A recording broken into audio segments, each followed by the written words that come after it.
नमस्कार, स्वागत है आपका। और चांदी 7वें आसमान पर जा पहुंची है। एमसीएक्स पर भाव रिकॉर्ड हाईज पर है। कॉमेक्स पर दाम $40 से सिर्फ $1 कम। ऐसे में कुछ अहम सवाल उठते हैं। किसी सोने से ज़्यादा चांदी में तेज़ी क्यों आ रही है? क्या कारण है? क्या चांदी सोने को आगे लगातार आउट परफॉर्म करेगी? और सबसे अहम सवाल कि मौजूदा हालात में हम निवेश कैसे करें? स्पॉट में खरीदें या फिर वायदा में निवेश करें? और अगर स्पॉट में लें तो किस तरह से लें और कितने समय तक होल्ड करें? इन सभी सवालों के जवाब जानेंगे हमारे आज के मेहमानों से।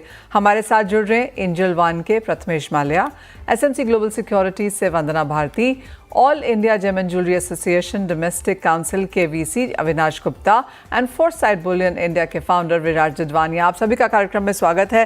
क्लियरली चांदी आज की यहाँ पर हेडलाइन है। एक इम्पॉर्टेंट चीज़ ये भी है कि चांदी ने जिस तरह से परफॉर्मेंस दी है, इसने सोने को यहाँ पर आउट परफॉर्म किया है। अगर आप पिछला एक महीना उठा के देखें तो चांदी ने 7% के गेन्स दिए हैं और सोने ने इसी समय में % की गिरावट दर्ज की है। तो क्लियरली एक महीने में तो ये स्ट्रेंथ है। और अगर हम YTD की बात करें तो सोना अब यहाँ पर 27% ऊपर है और चांदी ने आपको 35% तक के गेन्स इस साल में अब तक बना के दिए हैं। तो क्लियरली एक आउट परफॉर्मेंस यहाँ पर चांदी की तरफ से आती हुई।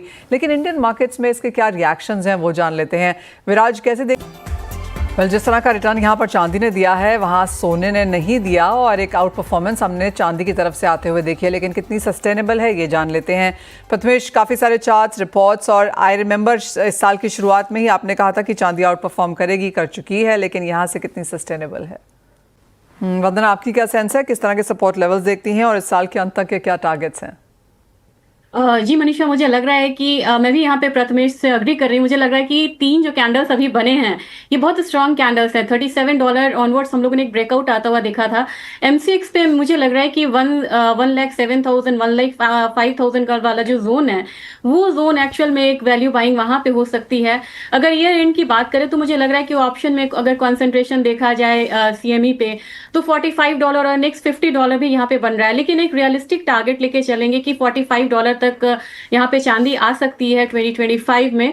तो मेरे ख्याल से अगर MCX में हम रुपी टर्म्स में बात करें तो मुझे लग रहा है कि 1,20,000 25,000 बहुत बड़ा नहीं रह गया है इसके लिए टारगेट। लेकिन ईयर एंड तक हम लोग 1,35,000 तक का एक लेवल्स जो है वो आता हुआ देख सकते हैं।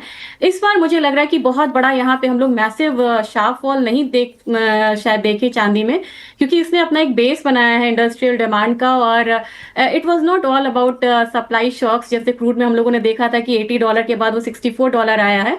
तो मेरे ख्याल से यहाँ पे डिमांड एक ने एक बेस बनाया है और न्यू बेस अब यहाँ पे मुझे लग रहा है इंटरनेशनल मार्केट में $32 जो है वो बनेगा। जैसे पहले $25 था, अब $32 एक न्यू बेस बनेगा और हायर साइड मुझे लग रहा है कि $45 जा सकता है। तो मेरे ख्याल से चांदी का टाइम है अभी हायर लोज हायर हाइज बनाने का। ऑलराइट, तो higher highs and higher lows हम यहाँ पर चांदी में बनता हुआ देखेंगे। लेकिन इंटरेस्टिंगली काफ़ी सारे लोग ये भी जानना चाहते हैं कि कौन सा बेस्ट विकल्प है यहाँ पर चांदी खरीदने का। प्रथमेश, सिल्वर। ऑलराइट, आपको क्या लगता है वंदना, कैसे करना चाहिए निवेश? और ट्रेड भी करना हो, किसी को ट्रेड करना हो, इन्वेस्ट करना हो 3 साल के लिए 5 साल के लिए, तो क्या करें? मनीषा, मुझे तो फिर क्लियरली लग रहा है कि या तो फिजिकल में जाना चाहिए। हालांकि बहुत बड़ा सिल्वर का मतलब रखने का भी एक समस्या है क्योंकि वो ज्यादा स्पेस लेती है। तो मेरे ख्याल से ETF बढ़िया ऑप्शन है। और ETF में जो वॉल्यूम्स बढ़े हैं वो अपने आप में दिखा रहा है कि काफी ज्यादा यहाँ पे इन्वेस्टर्स जो हैं या ट्रेडर्स जो है वो ETF में अट्रैक्ट हुए हैं। तो मेरे ख्याल से 3 साल 5 साल का जो प्रोस्पेक्ट होगा वो तो बहुत ज्यादा स्ट्रांग होगा सिल्वर के लिए। मैं यहाँ पे फिजिकल की भी सलाह इसलिए दूंगी क्योंकि मुझे लग रहा है कि काफी लोग यहाँ पे जनरेशन वाइज इसे ट्रांसफर करते हैं और ज्वेलरी में भी यहाँ पे काफी ज्यादा खर्च करते हैं। मॉनसून यहाँ पे अच्छा है और रूरल इंडिया का इनकम बढ़ रहा है। तो मेरे ख्याल से 50-50 करना चाहिए कि आप फिजिकल भी लें और ETF भी लें। ETF इसलिए लें ताकि आपको सहूलियत हो, जब भी आप लिक्विड आपको चाहिए, कैश चाहिए आपको, तो आप कैश पे जा सकते हैं, जबकि फिजिकल में बेचना काफी मुश्किल है। तो मेरे ख्याल से 50-50 करना चाहिए और आने वाले 3 साल 5 साल में ये बहुत बड़ा स्ट्रॉन्ग बेस देगी ये कमोडिटी। Well absolutely. एक और चीज़ वंदना, जैसे प्रथमेश ने कहा, एक तो चांदी ऑफ कोर्स अपने गोल्ड सिल्वर रेशियो को फॉलो कर रही है और दूसरा सारे ग्लोबल बैंक्स एंड ब्रोकरेजेस यहाँ पर बुलिश हैं चांदी पर। एक भी व्यू ऐसा नहीं है जो आपको कहे कि 35, 34, 32 या 30 तक जाएगा। सभी का व्यू 36, 38, 40, 42 के आसपास है। क्या ये एक और एडेड फैक्टर है सपोर्ट के लिए? जी मनीषा, और वैसे में हम लोगों ने देखा तो 2019 के ऑनवर्ड्स हम लोगों ने यहाँ पे सप्लाई साइड भी देखा है, जो सप्लाई डेफिसिट यहाँ पे रहा है। तो मेरे ख्याल से वो एक बहुत बड़ा रीजन है कि चांदी इतना स्ट्रांग बेस बना रही है।